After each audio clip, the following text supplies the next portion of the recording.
Oke, kita ketemu lagi di Bersua, berbincang seputar apapun. Kali ini saya yang akan memandu Bersua ini. Di sini sudah ada Bapak Kepala Sekolah SMK Darmawan, Bapak Rahmat Darsono. Gimana Pak, sehat? Alhamdulillah. Harus senantiasa sehat. Oke, Pak. Di Bersua kali ini ada beberapa hal yang akan kita perbincangkan, Pak, kaitannya dengan pengambilan keputusan berbasis nilai-nilai kebijakan yang dilakukan oleh pimpinan sekolah. Siap. Jadi karena sebagai pimpinan institusi sekolah, saya yakin Bapak sering mengalami kasus-kasus yang berkaitan dengan dilema etika, di mana Bapak dihadapkan ke dalam dua pilihan yang sama-sama memiliki nilai kebijakan gitu. Tapi akan tetapi dalam kasus tersebut Bapak harus memutuskan. Nah, di acara kali ini saya ingin coba menggali, Pak, informasi tentang itu. Nanti akan ada beberapa pertanyaan yang akan saya sampaikan. Boleh. Seperti siap. itu, Pak. Silahkan. Ya, Pak, yang pertama, Pak, dari pengalaman selama ini, bagaimana Bapak dapat mengidentifikasi kasus-kasus yang merupakan dilema etika, Pak? Oke, terima kasih Pak Agdi. Sebelumnya saya ucapkan terima kasih atas bukan undangan tuh ya, ini mah hanya bincang-bincang seputar sekolah. Sekolah, ya betul. Ya. Assalamualaikum warahmatullahi wabarakatuh. Waalaikumsalam. Berkaitan dengan apa yang ditanyakan, sebenarnya ketika kita berbicara mengenai dilema etika. Ya kita harus tahu dulu gitulah ya permasalahannya. Biasanya kan seperti itu. Betul, betul. Akar permasalahan sebenarnya ketika ya ini saya sudah pasti ketika ngerekrut guru atau siapapun yang terlibat di sekolah, ya saya yakin seyakin-yakinnya gitulah ya, bahwa mereka pasti ingin memberikan yang terbaik. Tentu saja buat institusi ini gitu ya, karena berpikir positif itu adalah suatu keharusan terutama bagi saya untuk bisa menjalankan organisasi ini, dan ini pun yang diberikan atau diajarkan oleh Pak Januar, Pak Dr. Januar Darmawan sebagai ketua yayasan, di mana nilai-nilai kebijakan, nilai-nilai positif itu harus senantiasa dikedepankan. Kenapa? Karena ketika kita sudah mempunyai pikiran positif, insya Allah semuanya akan berjalan dengan baik. Satu, dua, oke, ada beberapa kasus ya tadi ya berkaitan dengan etika dan seterusnya. Saya berpikirnya seperti ini,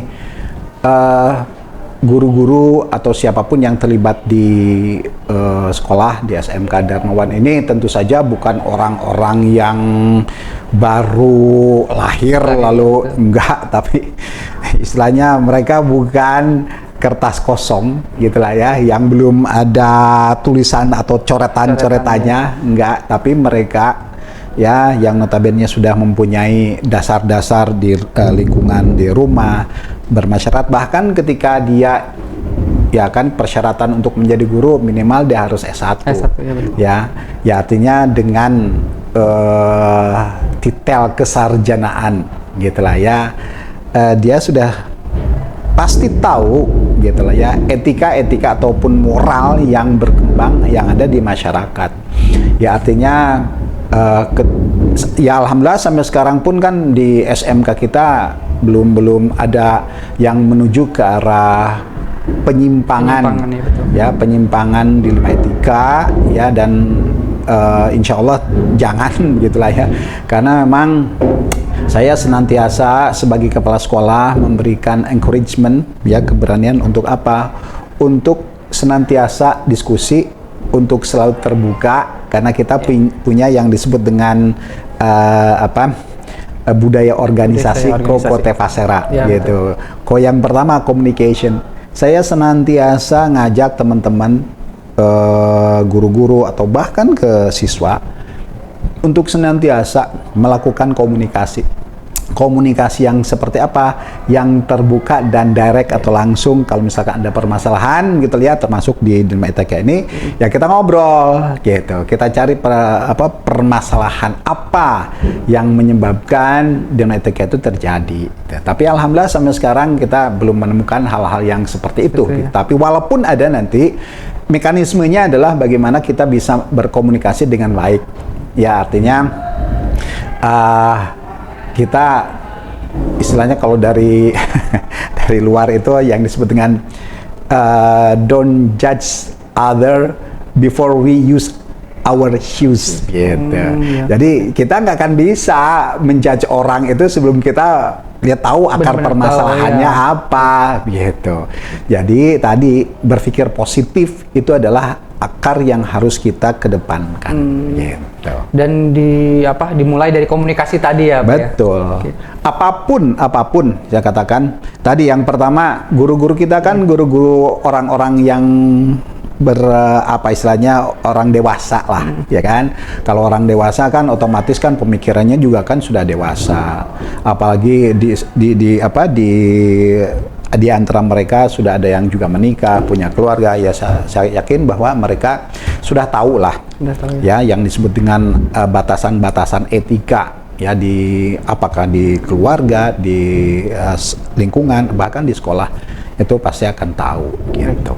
Ya Pak, kemudian Pak, dalam mengambil keputusan selama ini Pak di sekolah terkait dengan tadi dilema etika yang terjadi, selain tadi berkomunikasi itu Pak, ada lagi nggak Pak yang Bapak biasanya lakukan gitu? Ya, artinya begini, kita kan di SMK Darmawan itu punya yang disebut dengan pembiasaan ya. Pembiasaan.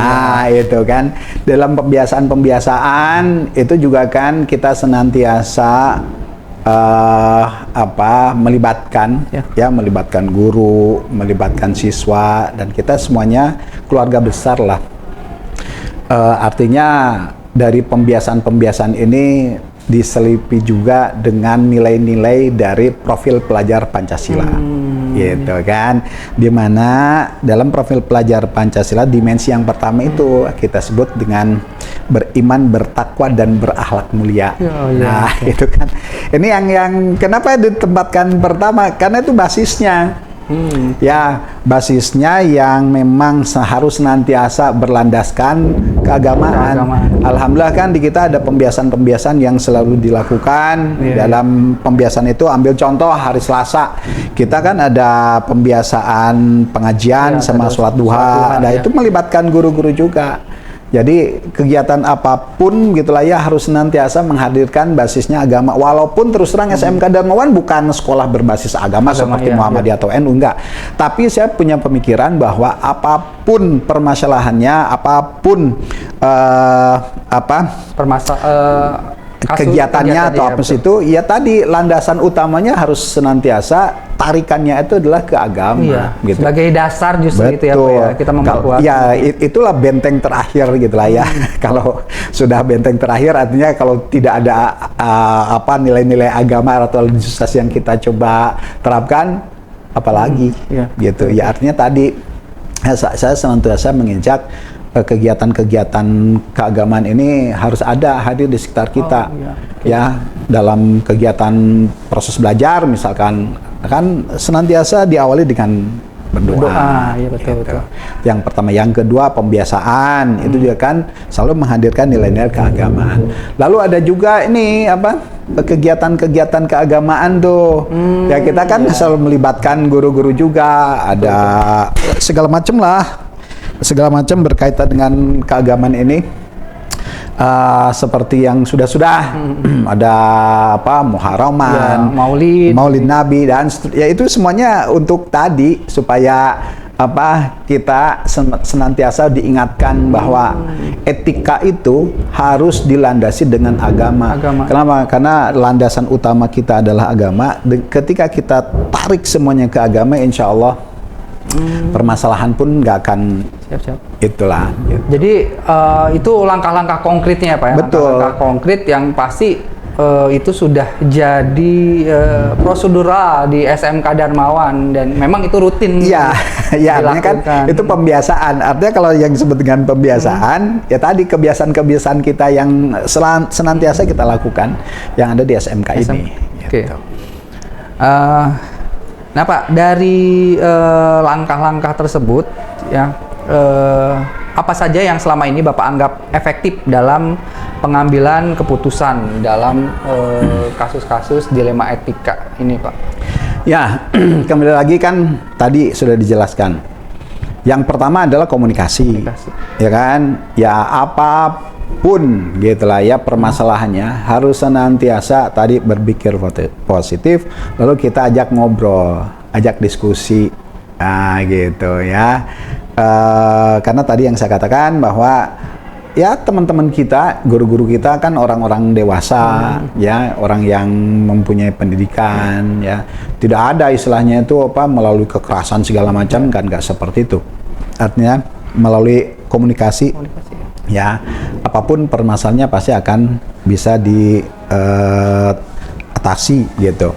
Ya sebenarnya kalau prosedur ya sebenarnya kalau yang bakunya karena kita juga kan belum ada. Tapi langkah pertama tentu saja adalah melalui komunikasi. Kita ngobrol secara terbuka gitulah ya. Tapi kembali lagi saya dari awal ya saya tidak akan banyak mencampuri urusan pribadi atau private dari guru gitu. Kecuali kalau urusan pribadi sudah mengganggu mengganggu kegiatan operasional sekolah. Nah, itu baru saya intervensi. Tapi kalau selama itu tidak istilahnya tidak mengganggu kegiatan di sekolah, tapi ingat guru juga kan harus ada kompetensi sosial gitulah ya. Dan, ya ginilah istilahnya. Saya berharap dan insya Allah tidak akan terjadi gitulah ya di SMK Darmawan ini yang dilema etika ini. Kenapa? Karena tadi gitu guru seorang yang dewasa, seorang yang mempunyai pandangan dan senantiasa kita ya ngobrol lah. Dan ini yang harus difahami juga bahwa tiap sebulan sekali kita kan juga kan ada istilahnya ada forum ngobrol gitulah ya. Ya itu tadi segala permasalahan kan bisa dilakukan di forum itu. Ya. Itulah seperti itu.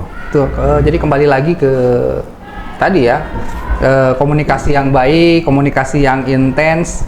Jadi agar semua bisa jadi jelas gitu ya Pak ya. Nah Pak, selama ini yang menurut Bapak menjadi tantangan Pak ketika Bapak mengambil sebuah keputusan, apa Pak yang menjadi tantangannya Pak? Sebenarnya saya ketika mengambil keputusan itu ya tentu saja akan berpihak pada kemaslahatan yang paling besar atau yang mayoritas gitu. Ya itu yang harus kita ambil gitu ya. Ketika keberpihakan pada mayoritas gitulah ya, itu kita lakukan ya, dan tidak terlibat interest apapun terhadap keputusan itu, ya itu yang saya coba lakukan gitu. Ya artinya ya saya akan apapun keputusannya yang saya ambil, saya pasti akan menghilangkan sisi-sisi interest saya terhadap keputusan itu, dan saya akan berpikir bahwa apa yang saya ambil ini untuk kebaikan atau kemaslahatan bersama. Jadi saya ini enggak, itu silakan. Kenapa? Karena ya saya harus memberikan, ya Indonesia ini kan negara yang mayoritas patriarkis gitu lah ya. Betul, betul. Harus ada figur gitu ya. Lihat figur begitu. Ya tadi ya kita harus memberikan contoh atau figur yang baik terhadap siapapun ya, apalagi ada warga sekolah. Kenapa? Ketika saya katakanlah mengambil keputusan berdasarkan interest saya, itu yang nggak benar lah gitu ya. Ya artinya kalau saya senantiasa mengedepankan bagaimana sisi-sisi kebersamaan, sisi-sisi dari mayoritas gitu lah ya, yang harus dikedepankan, sehingga ya itu yang harus saya lakukan. Jadi tidak ada konflik interest apapun ketika saya mengambil sebuah keputusan gitu. Jadi Bapak melepaskan diri dari itu ya. Betul, dan harus ya. gitu. Kenapa? Karena ketika kita melibatkan interest kita dalam apa yang saya ambil itu, ya nanti dalam perjalanannya pasti akan bias. Iya, betul. Akan bias pasti. Kenapa? Karena waduh, nanti saya nggak kebagian nih. Iya. Nggak seperti itu. Nah, ini juga ya saya akan informasikan. Kita kan selama ini dapat bantuan segala macam. Saya akan membuat keputusan seperti apa. Saya katakan ya, saya walaupun sebagai kepala sekolah tidak mengambil keseluruhan DMA ya, decision making accountability saya untuk semuanya diambil, enggak. Ya, misalkan ada bantuan tadi, ya di sini siapa yang punya DMA itu, PIC-nya Pak Ajat, saya serahkan ke Pak Ajat, silahkan dikelola gitu. Kenapa? Karena ya itu tadi kan, ketika saya ambil putusan lalu ada konflik interest di dalamnya, pertanggungjawabannya bukan dunianya tapi akhirat juga. Ya, betul.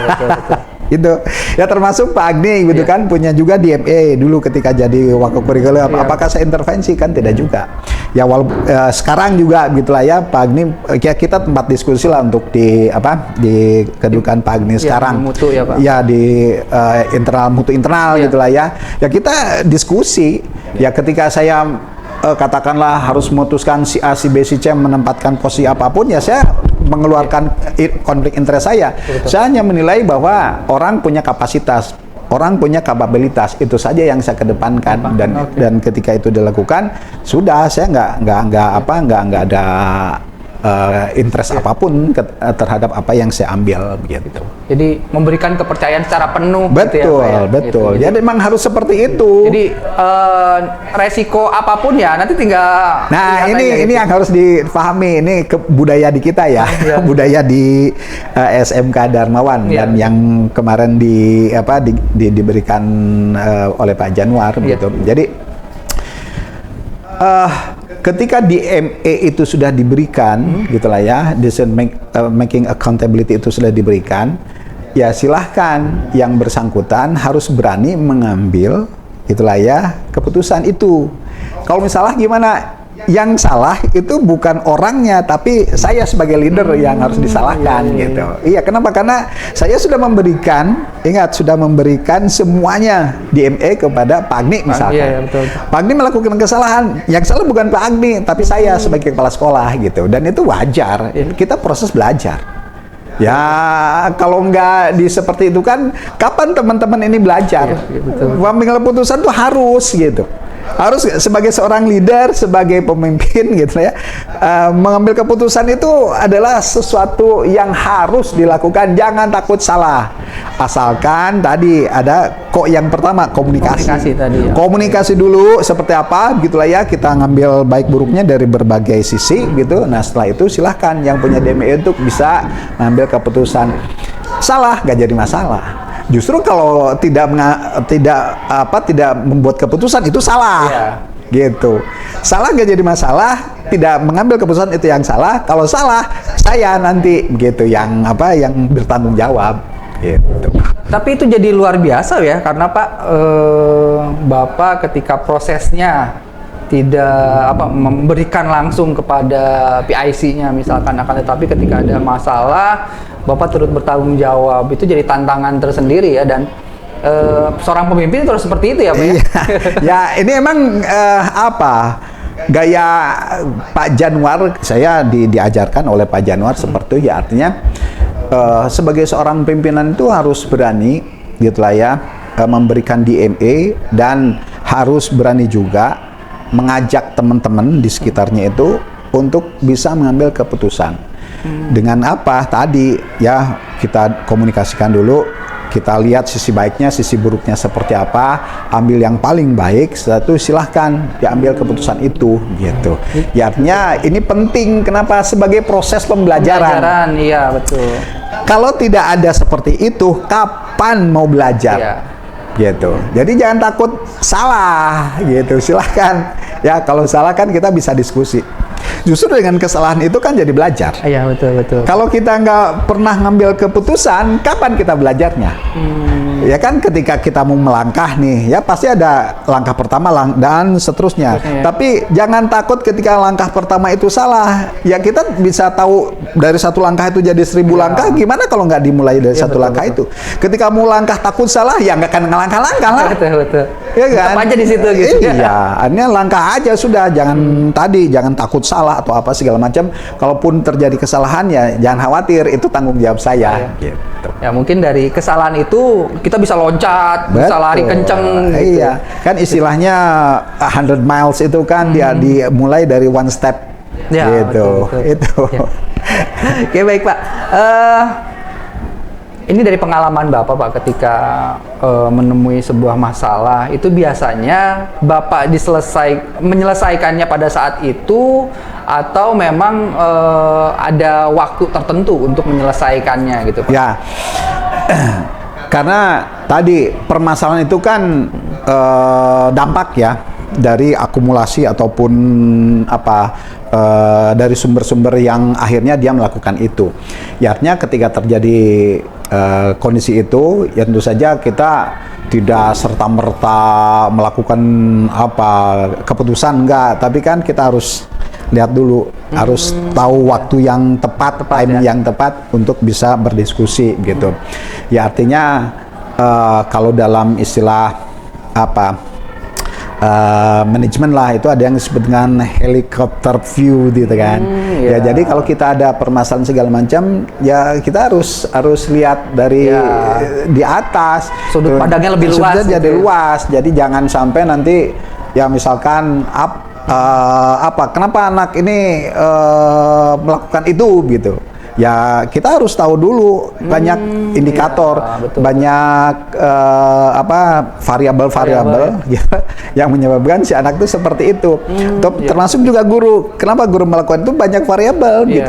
Dan itu nggak bisa kita langsung begitu salah kita panis. Oh dia enggak gitu. Ya makanya kita harus cari dulu informasi yang sebanyak-banyaknya sehingga ketika kita sudah mendapatkan informasi itu kita bisa obrolkan, kita bisa diskusikan gitu.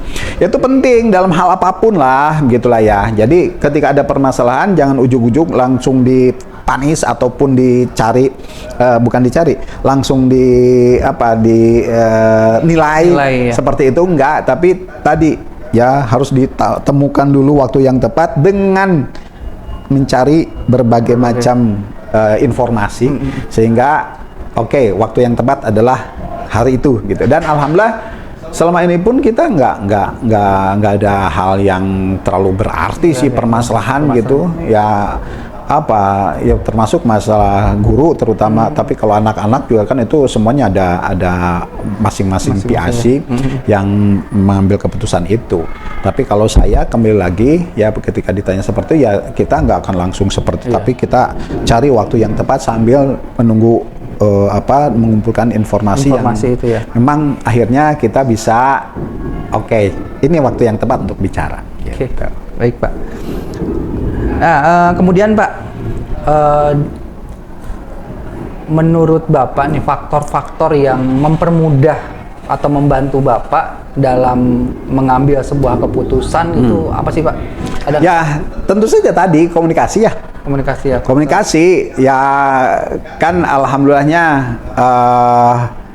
kita coba dari tahun ke tahun kita akan mengadakan perbaikan. Gitu. Ya tadi ya ambil contoh lah yang terbaru ini, dan ini baru dilakukan tahun ini rapot guru. Ya kan? Ya rapot guru kenapa harus ada gitu? Karena kan selama ini kita senantiasa berfokus pada siswa. Iya, betul. Iya kan? Siswa punya raport gitu. Kenapa nggak kita balik. Guru pun harus punya raport. Jadi saling ada yang disebut dengan budaya reflektif. Gitu. Ya raport guru itu kan reflektif. Betul. Ya kan? Sebagai indikator ataupun penilaian untuk memperbaiki diri dalam proses belajar berikutnya. Iya, betul. Ya, itu kan harus gitu. Bahkan saya katakan ke siapapun lah, bahkan ke yayasan atau bahkan ke KCD gitulah ya, saya katakan, ayo saya harus ada juga di penilaian kepala sekolah. Kan selama ini teman-teman di ya adalah gitu. Ya ada yang setuju, ada yang tidak. Ya untuk penilaian kepala sekolah nih gitu bukan oleh yayasan tapi oleh lain gitulah ya. Saya nggak berani bicara lah. Tapi kalau saya pribadi, saya seneng. Dan saya kalau ada aturan yang mengharuskan itu, saya lebih seneng dinilai. Seneng saya. Kenapa? Karena kembali lagi bahwa ketika budaya reflektif itu tidak dilakukan, kita merasa diri paling benar. Iya, betul. Padahal ya ketika orang ditanya, kamu punya masalah nggak? Ketika dia nggak masalah, sebenarnya dia yang tidak bermasalah. Betul. Kan itu yang harus difahami gitu. Ya artinya nilai-nilai ataupun budaya reflektif ini nantinya juga harus dilakukan di sekolah ini dan terus-menerus dilakukan sehingga memang ini menjadi sebuah budaya yang bagus gitu ya kan, ya artinya untuk perbaikan sih sebenarnya tujuannya, bukan untuk menjatuhkan. Ingat ya, bukan untuk menjatuhkan, bukan, ini jauh banget lah kalau dengan kata itu, enggak. Tujuannya adalah bagaimana guru untuk bisa memperbaiki diri sehingga ketika dia sudah mempunyai informasi itu, mudah-mudahan dia bisa memperbaikinya. Karena itu penting, gitu kan? Ya pentingnya ya kembali lagi bahwa apalagi kita swasta ya. Iya, betul. Ya swasta mah ya sudah pasti berbeda dengan negeri kan. Kalau melakukan kesalahan pasti, waduh, ya dampaknya sangat luar biasa lah, berbeda dengan negeri lah gitulah ya. Makanya saya katakan ini sangat penting. Komunikasi sangat penting, lalu kita ngobrol, ya komunikasi yang open and direct itu sangat penting. Untuk apa? Untuk memperbaiki. Budaya reflektif juga harus dilakukan supaya ada perbaikan ke depan. Jadi jangan ada anggapan bahwa budaya reflektif atau apa kita sebutnya kalau raport guru itu untuk menjatuhkan guru, enggak, bukan. Untuk memperbaiki. Umpan balik. Kenapa? Karena kembali lagi bahwa kita kan punya program.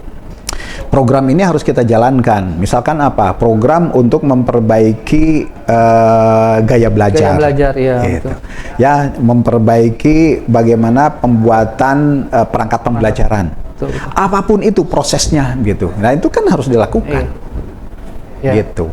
Kalau mengaca dari filosofi bercermin sih kan sebetulnya untuk mengoreksi diri sendiri. Apa sih yang kurang kira-kira seperti itu. Jadi kalau dalam proses pembelajaran sebetulnya bisa jadi bukan siswanya yang bermasalah gitu ya, justru malah kita sebagai guru gitu yang kurang seperti itu ya Pak ya. Ya artinya gini, ini zamannya berbeda lah gitu, pasti berbeda. Ketika saya belajar itu kan kita belajarnya disuapin. Iya betul. Tapi sekarang abad 21 di mana kita juga sudah mengimplementasikan kurikulum Merdeka dari tahun 2021 gitu ya. Itu kan terbalik justru. Ya yang menjadi subjek pendidikan itu harusnya ya siswa. Gitu kan. Siswa berpihak pada siswa itu benar-benar harus dilakukan. Ya lakunya bagaimana ya kita harus paham lagi kembali ke minat bakat gitulah ya, bahkan gaya belajar pun harus kita pahami dengan baik supaya apa, kembali lagi bahwa guru itu sekarang bukan sumber belajar, satu-satunya sumber belajar bukan ya, makanya guru sekarang fungsinya kan menjadi fasilitator. Dia yang memfasilitasi kegiatan proses pembelajaran di kelas. Dan jangan anggap bahwa kelas pun harus segi empat. Enggak. Kelas itu sekarang bisa nggak berbentuk begitu, silahkan dimanapun gitu, asalkan kembali ke dalam perangkat pembelajaran bahwa itu bisa dilakukan. Jadi kebebasan ini, dan saya dalam forum ini juga saya sangat saya informasikan, saya sangat mengapresiasi sekali dengan kurikulum ini, dan saya sudah menjalani beberapa kurikulum, dan ini yang sampai saat ini yang cocok dengan di SMK Darmawan lah, kurikulum nasional ya, karena emang ini sudah diketok palu oleh pemerintah. Ya, kurikulum ini sangat mengakomodir kegiatan kita, apalagi kita lingkungannya di lingkungan dunia dunia kerja atau industri, ya kan? Ya itu tadi. Bahkan kita harus banyak inovasi nanti dengan kurikulum ini. Dan alhamdulillah kan beberapa sudah kita lakukan. Kita MOU dengan ION gitu ya, anak-anak praktek di industri gitu kan ya. Nah, itu hal-hal yang seperti itu nanti ke depan itu pasti ya harus kita lakukan. Harus berpikir lagi apa nih yang bisa kita MOU-kan dengan hotel misalkan. Dan saya yakin beberapa hotel di sini juga kalau kita coba ajak untuk MOU yang kaitannya dengan praktek di tempat kerja gitu, itu pasti ada banyak yang mau. Ya, bahkan kan inovasi kita PKL 1 tahun. Nah, itu juga kan insya Allah nanti ke depan harus kita lakukan. Gitu. Ya penting, kenapa? Karena tumbuh kembang anak itu adanya bukan di sekolah, tapi tumbuh kembangnya ada di dunia kerja. Ya di sekolah hanya untuk jejaring sajalah dengan teman-teman, memperbanyak teman, tapi kan sebenarnya tumbuh kembangnya itu adanya juga di dunia kerja. Kenapa? Karena ya kembali lagi karena vokasi ya betul. Vokasi, dan vokasi itu adanya di mana ya, di dunia kerja. Oke, di sekolah ada tempat praktek gitu kan ya, tapi kan kembali lagi kalau di tempat praktek nuansanya pasti akan berbeda. Nuansanya kalau di dunia kerja real gitu ya, ketemu dengan konsumen, ketemu dengan tamu, dan itu bisa dipraktekkan gitu. Berarti secara kultur juga anak-anak harus siap dengan kondisi apapun. Makanya saya senantiasa mengajak ke guru-guru, semua guru saya katakan wajib magang. Gitu. Dan ini kan sudah berjalan. Sudah, Pak. Gitu. Jadi tidak hanya guru kejuruan, tapi guru-guru umum pun harus melakukan praktek kerja gitu. Nanti diatur lah gitu ya. Dan ini sudah berjalan sejak tahun 2021 kan. Iya, betul. Gitu. Oke, Pak Rahmat. Dari kasus-kasus atau beberapa hal yang sudah Bapak lewati atau dari pengalaman Bapak, pembelajaran apa sih yang Bapak dapatkan, Pak? Ya, artinya begini, kembali lagi bahwa tadi ya, kalau kita berbicara masalah guru itu adalah orang dewasa gitu ya. Sudah pasti kalau terjadi permasalahan, salah satu jalan adalah dengan cara komunikasi gitu. Itu yang pertama. Yang kedua ya, di dalam kurikulum Merdeka, makanya saya ngajak guru-guru ini di era kurikulum ini kan ada guru penggerak, semuanya harus ikut guru penggerak lah supaya mindsetnya berubah. Ada yang disebut dengan growth mindset itu terjadi gitu. Ya, artinya yang kedua ada yang disebut dengan profil pelajar Pancasila. Profil pelajar Pancasila itu jangan dianggap sebagai hanya literatur dan tidak bisa diimplementasikan, bukan. Tapi bagaimana tadi, terutama kalau kita berbicara dimensi yang pertama, beriman dan bertakwa dan berakhlak mulia. Itu kan nilainya luar biasa itu, dan itu bisa diimplementasikan ketika di kegiatan kita sehari-hari. Berdoa, pembiasaan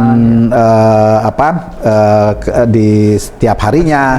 Bahkan kan kita juga ada sholat duha, ada sholat lohor berjamaah gitu kan ya. Itu semuanya kan untuk apa ya, tadi untuk mempertebal landasan keimanan, landasan keagamaan kita, religiositas kita, untuk supaya paling tidak ketika itu kita lakukan ya bisa menjaga gitu ya, menjaga ya kegiatan apa yang negatif gitu, tidak hanya siswanya tapi gurunya juga kan ya. Saya senantiasa mengajak, ayo ya, zaman sekarang ini anak-anak kita sudah pada cerdas, anak-anak kita sudah bisa memberikan ide, bisa diskusi. Bahkan ketika guru melakukan kesalahan dengan serta-merta dia bisa Ya bukan bukan protes atulah ya, dia memberikan alternatif gitulah. Secara kritis gitu. Secara kritis, bahkan ya itu tadi kembali ada bernalar kritis itu di dalam profil pelajar Pancasila, dan itu kita ajarkan. Bahkan saya mendukung kalau misalkan ada siswa nih yang memang dia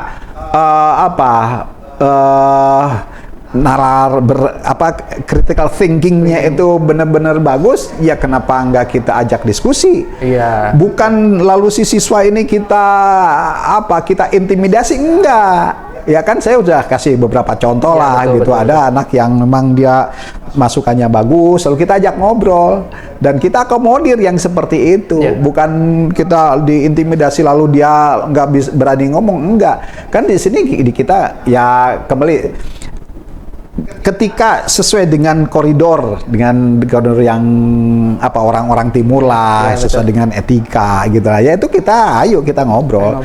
Dan bahkan saya kan ngajak juga ke teman-teman guru, saya sering ajak ngobrol dong, jangan saya yang ajak aja gitu kan, silakan. Beberapa guru kan sudah berani ke tempat saya untuk mengungkapkan obrolan gitu lah ya.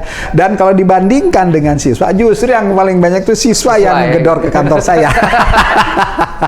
Mereka curhat, mereka ngobrol gitu lah ya, ngobrol apapun lah ya, istilahnya gini, rumah kedua setelah di rumah sekolah ya, betul. Ya ketika mereka tidak menemukan apa yang disebut dengan arti rumah gitu, lalu dia mau nyarinya kemana? Ya betul. Kan sayang juga, lebih baik ya itu tadi saya ajak ngobrol, saya ajak ya sampai istilahnya dengan gaya saya lah gitu lah, yang harus disesuaikan juga dengan gaya mereka ya, artinya mereka mendapatkan satu kenyamanan satu kenyamanan untuk bisa ngobrol, untuk bisa mengemukakan ide-idenya, untuk bisa mengeluarkan unek-uneknya gitu kan. Saya senantiasa seperti itu. Dan bahkan kalau yang mereka tidak berani ke kantor saya, ya silahkan mau DM lewat IG. Banyak yang nge-DM lewat saya di IG, terbuka apapun lah. Saya ada Facebook, saya punya Instagram, saya punya TikTok juga. Silahkan, apapun anak-anak silahkan. Ya itu tadi. Kenapa? Karena dengan demikian kan kita sebagai sekolah jangan menganggap bahwa kita itu sempurna, enggak. Bahwa kita punya guru-guru sempurna, enggak gitu. Justru kita coba kolaborasi antara guru dengan siswa, kita diskusi untuk kenyamanan bersama. Ya kembali lagi bahwa ketika sebuah institusi pendidikan seperti sekolah ini gitu ya bisa mempertemukan dua sisi tadi, yang satu guru dan satu siswa gitu ya, kita bisa ngobrol, kita bisa diskusi, ya sudah, kenyamanan sudah terjadi gitu kan. Ya tunggu saja yang disebut dengan kerinduan akan seorang anak terhadap gurunya, gitu. Betul. Kan yang harus dicari itu bagaimana seorang guru dirindukan oleh siswanya, dan itu harus dilakukan. Makanya kembali lagi, itu bisa terjadi ketika ya kita sama anak-anak kita juga betul. Kita dirindukan pulang gitu ya, sama juga di sekolah sama anak-anak dirindukan gurunya datang gitu, jangan nggak ada jam kosong gitu kan. Bahkan itu yang harus dilakukan. Ya artinya kembali lagi bahwa komunikasi, kembali ya saya katakan ini sangat penting. Ya bernalar kritis itu juga harus dilakukan gitu oleh anak-anak kita. Ya, ketika beriman bertakwa, bernalar kritis, ya dimensi yang lain juga pasti akan mengikuti gitu. Ya artinya di sini yang harus kita kuatkan adalah di dalam basis komunikasi. Ya. Jadi ketika kegundahan mereka tersalurkan, jadi lebih positif seperti itu ya Pak ya? Betul. Ya makanya saya seringkali ke guru-guru, ayo dong guru-guru ini ya jangan istilahnya, bahkan kemarin ada gitu guru yang sampai memutuskan silaturahmi dengan memblok WA. Nah, itu kan saya udah ajak ngobrol gitu lah, nggak seperti itu ya. Namanya juga anak-anak ya, kita sama lah di rumah juga, kita kan punya anak ya hampir sama persis seperti itu. Bagaimana memperlakukan anak kita ya sama memperlakukan murid kita juga seperti anak kita ya. Artinya ketika kita sudah bisa melakukan komunikasi dua arah yang baik gitulah ya, lalu kita dirindukan oleh mereka, ya tinggal proses belajar, insya Allah apapun lah yang namanya kurikulum, asalkan kita bisa ngeblend antara warga sekolah insya Allah akan berhasil.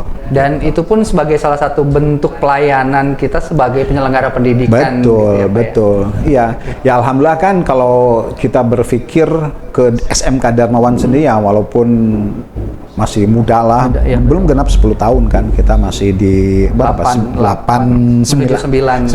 9 jalan. Tapi ya alhamdulillah antusiasme masyarakat kan terhadap kita udah 2 tahun ini sangat luar biasa. Ya artinya guru-guru di SMK Darmawan ini kan keterlibatannya di dalam membangun SMK ini sangat luar biasa. Ya bukan karena kepala sekolahnya, enggak, karena guru-gurunya gitu.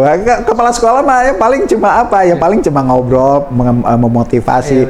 Tetap aja kan garda terdepan adalah guru. Bagaimana guru bisa interaksi dengan siswa? Kalau saya sih ya hanya ngobrol dengan mereka hanya untuk apa? Memastikan bahwa proses belajar di SMK Darmawan ini sudah berjalan dengan baik gitu. Nah kan saya kan ngobrol dengan mereka juga tadi itu untuk mengorek apa sih keinginan mereka itu gitu. Ya ketika mereka kan konsumen kita, bisa dibayangkan gitulah ya, sebuah sekolah nggak ada konsumen, nggak ada siswa, ya tutup aja udah. Ya karena kan kita swasta, makanya kita harus bisa dekat dengan mereka. Konsumen kita adalah siswa gitu. Ya orang tua boleh, tapi kan orang tua di rumah nggak tahu proses pembelajaran seperti apa gitu. Ya paling mendapat laporan saja dari anaknya gitu. Tapi yang jelas kembali lagi bahwa ya interaksi kita dengan siswa gitulah ya, terutama nanti dengan orang tua. Nah alhamdulillah insya Allah nanti tanggal berapa? 24 ya, 24 Agustus kita akan mengadakan Parents Day. Nah itu juga kan ajang itu kita jadikan sebagai komunikasi dua arah gitu. Ya kembali lagi komunikasi, iyalah. Makanya ke Kota Vasera itu sangat penting. Tapi ini belum berjalan dengan baik, nggak apa-apa. Ya tapi berjalan itu nanti emang rada kalau kita mengimplementasikan yang namanya kultur atau budaya, emang nggak semudah membalikan tangan. Butuh waktu. Ya tapi kalau sudah terbiasa akan mudah. Iya betul. Gitu. Siap. Oke Pak Rahmat, luar biasa sekali perbincangan hari ini Pak. Banyak hal yang bisa kita gali dan mungkin juga nanti jadi inspirasi untuk guru-guru ya. Mudah-mudahan sih dari perbincangan hari ini juga banyak hal yang kita bisa jadikan pembelajaran. Ya intinya beginilah terakhirnya penutup ya. Jangan lelah untuk terus belajar. Siap. Jadilah pembelajar sepanjang hayat yang terus mengupgrade diri dengan dilandasi oleh growth mindset. Kenapa? Karena jika guru tidak mempunyai growth mindset, jangan-jangan kita nanti yang akan diajari oleh siswa kita. Oke, hatur nuhun. Sama-sama Pak Agni, siap. Mudah-mudahan sukses. Amin, amin. Oke, untuk bersua pada hari ini cukup sekian. Sekali lagi terima kasih untuk Bapak Kepala SMK Darmawan. Siap, sami-sami Pak Rahmat. Mudah-mudahan nanti kita bisa berbincang tentang hal yang lain. Boleh, boleh. Dengan senang hati. Itu saja, terima kasih. Sampai bertemu lagi dengan bersua berikutnya. Assalamualaikum.